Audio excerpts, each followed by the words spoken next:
Welcome back to another clay video. Today we are going to create all 3 of the secret bosses from Pikmin 1.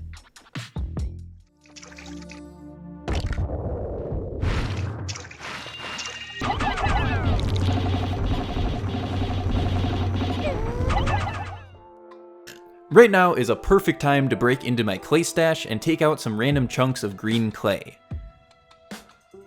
And we'll also take a little chunk of black. Now I'm going to mix all of these together and hopefully we get a perfect color for the boss. Basically we need this swampy green color, so I think I did pretty good. In order to find this secret boss, you need to break open its egg, and since it doesn't actually give you a ship part, it doesn't show it on the map, which is really what makes it a secret boss.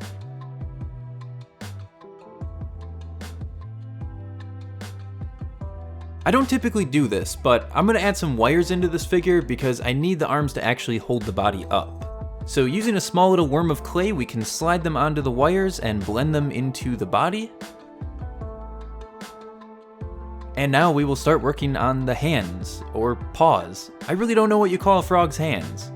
After the main hand part, we'll start adding on these little tiny fingers, and then we can move on to creating the base. This boss is kind of a mixture between slime and smoke, so I tried my best to simulate this look.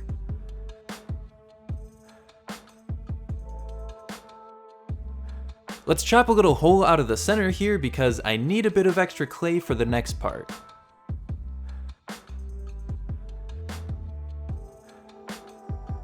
We can stick the body inside of this hole, and I think it just looks a little bit too boring like this, so to hopefully simulate more of a slimy look, I'm going to add these little vines all over it. And after we add in those, I'm just going to blend together the very edges of them, and I think this kind of just makes everything look more smooth. And this boss has some very unsettling glowing eyes, so we're going to do some pink with a top layer of white. Now our Smoky Progg is ready to get baked. After baking, there's nothing else we have to do, so here it is, the Smoky Progg boss.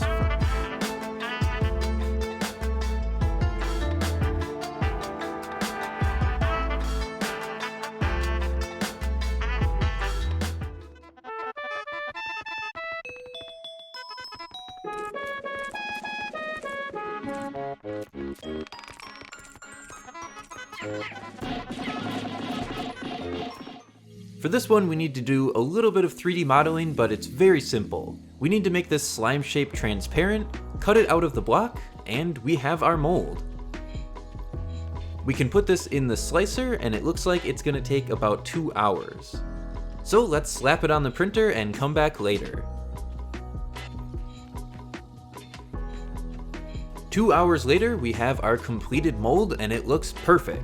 The only downside is there's these little ridges inside, which I feel like you'll see in the gelatin, but we can hopefully sand those down.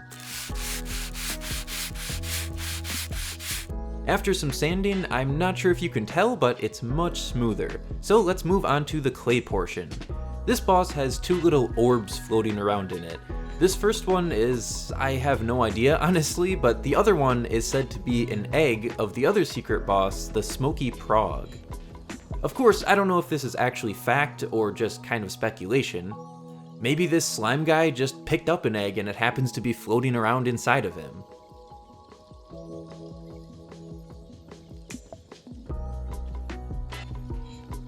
And now we can break out some gelatin. I know most people would probably use resin for this, but resin is toxic, expensive, and I wouldn't be able to remove it from this plastic mold anyway, so I'm just gonna go with gelatin. And I've done this for 2 different Terraria bosses in the past as well. It's not the right color, so let's break out some dye. Usually if I was going to eat this, which I did in the Terraria bosses, which is disgusting by the way, I would use food dye, but for this one I'm just going to use resin dye. And not eat it. So we just need to put a little bit in here and stick it in the fridge until it's hard. This will give a little bit of space to stick these orbs on top of, so they're kind of floating in the center of it. Now we can pour it on the rest of it, and make sure we cover them up completely. And we can throw it into the fridge once more until it's nice and solid. I kind of expected this to happen, but it's really hard to remove from this mold. It came out pretty smoothly, but there's a few chunks that came off. Either way, that is our final detail, so here it is, the Goolix boss.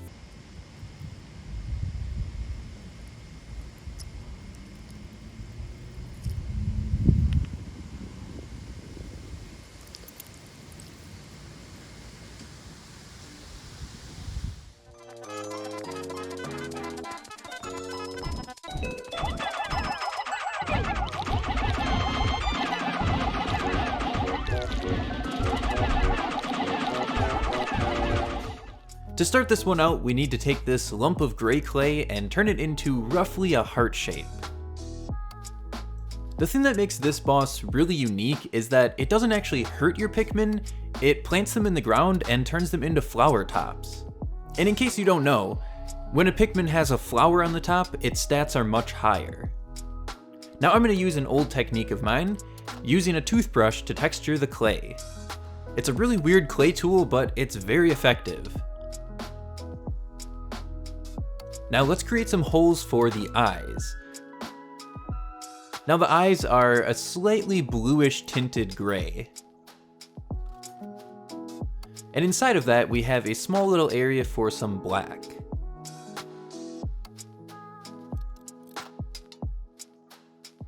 Let's add in a small white dot, and we can move on to creating the feet.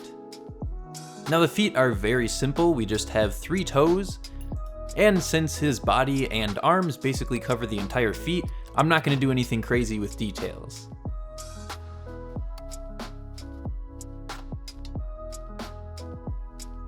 Let's start creating some arms, which remind me a lot of Squidward's arms. They're just kind of tentacle shaped. Now the arms have a little bit of extra detail on them. It's these sort of painted markings on the arms. I'm not quite sure what these mean, if they do mean anything at all, but they add a really nice extra touch into this character.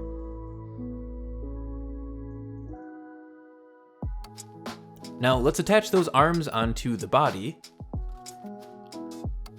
And it was a little hard to get a natural looking position, but eventually after I stretched out the arms a bit more, I think it looks pretty nice. Now we're going to take the toothbrush again to give the arms some texture, and then Mamuta is ready to get baked.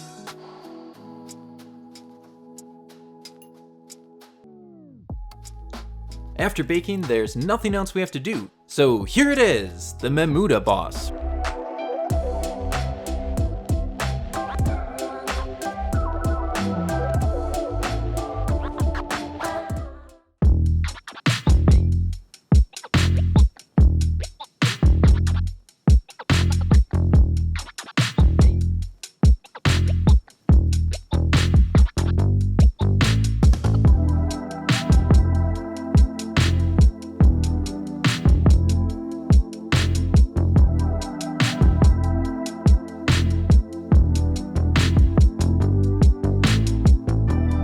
I'm gonna go play some Pikmin 4, so I will see you all soon with some new clay creations.